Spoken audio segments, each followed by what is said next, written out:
When did you change the view, or did you change the view of your father from, like a lot of us, we look at our dads, we see this hero. When did you change your view from my dad is a hero to my dad is a complicated man that could rationalize the deaths of a lot of people? Uh, of course, this is an evolution. If I tell Yeah. you that there was like a moment to just figure out everything, then I would like for everybody in the Middle East to go through that moment to realize. But this is an evolution, and honestly, even up to now, it's very hard to see all sides of such a paradox. This is not even a paradox. It's the matrix of life itself, where infinite forces of existence come in at play. And of course, through my study of myself, I came to understand, I have a better understanding of who my father is, of who my people are. Because if you understand the human condition, if you understand what it is to be a human, and the human disease, basically, which we don't see things for what they are, then the person is able to understand better what's going on in the head of this man. What really motivates him, what really drives him, why is he doing all this? And I tell you something, my father and his likes, and I don't mean to disrespect my father by any mean, I love him, but I don't respect him, that much. And at some point, he was an inspiration. He was the freedom fighter. He was the one who's sacrificing his life in Israeli prisons and all that.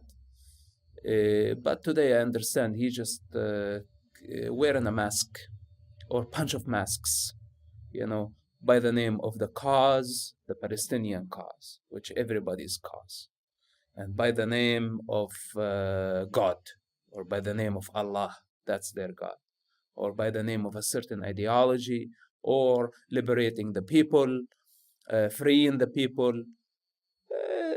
Every individual can have their own version of truth and hide behind it all the desires and the lust and the hatred and the human delusion. And my father is no different, I wish that he was of a higher understanding, to just see that he's just only driven by hate, lust, anger, and delusion. And when an individual is blinded to that degree, they will cause harm, they will cause damage. And the mind will always find a way to justify its actions.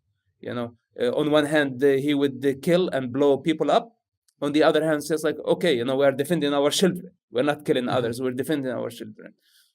That's a lie, And the same mind that tells him the truth, the same mind that tells him the lie as well. Tell me about, I don't mean to chuckle at this story, but when I think about it, it's almost a little bit funny because it's like your teenage moment here. You're 18 years old and you decide to buy a load of guns. What's first of all, what was that all about? That was like the worst plan ever, right?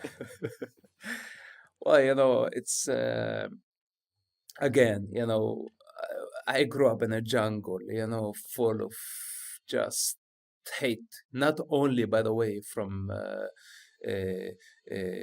Palestinian Israeli hatred, also the rivalry of Palestinian factions within the Palestinian society, the PA versus Hamas versus Fatah versus Public Front and 10 other factions.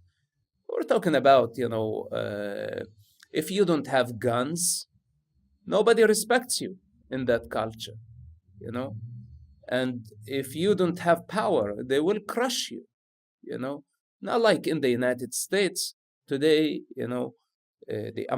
everybody is under the umbrella of the American Constitution, even though this also can be manipulated, by some. But still, you've got law and order, you've got police, you've got government. There was no government. There were a bunch of corrupt politicians, bunch of corrupt, basically criminals, committing crime against humanity. So to grow up in this type of environment, you should not be very surprised, that a child of that environment decided to go buy guns.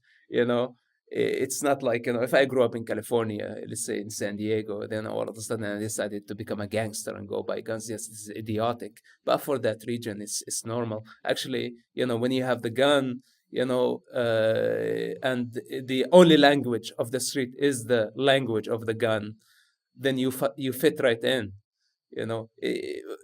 Today, looking back, of course, it was idiotic because I could have been killed easily. I was not that far actually from getting in real trouble.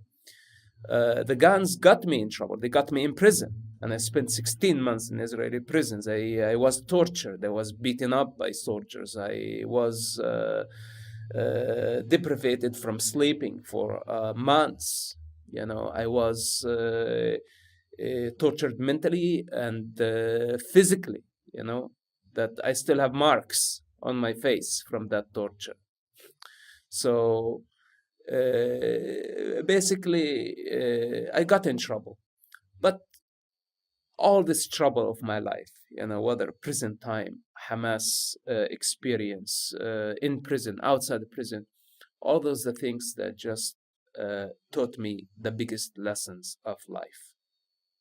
Today, I praise life. I'm still alive. I fought, for my freedom, and I found a life against all the odds of existence, and it's such a blessing. When I look back, it's really scary to just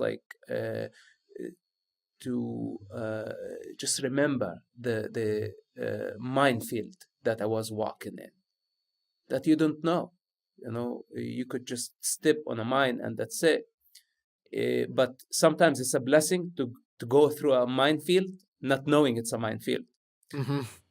And when you get out, then you realize it was a minefield. Otherwise, probably you would have not survived it.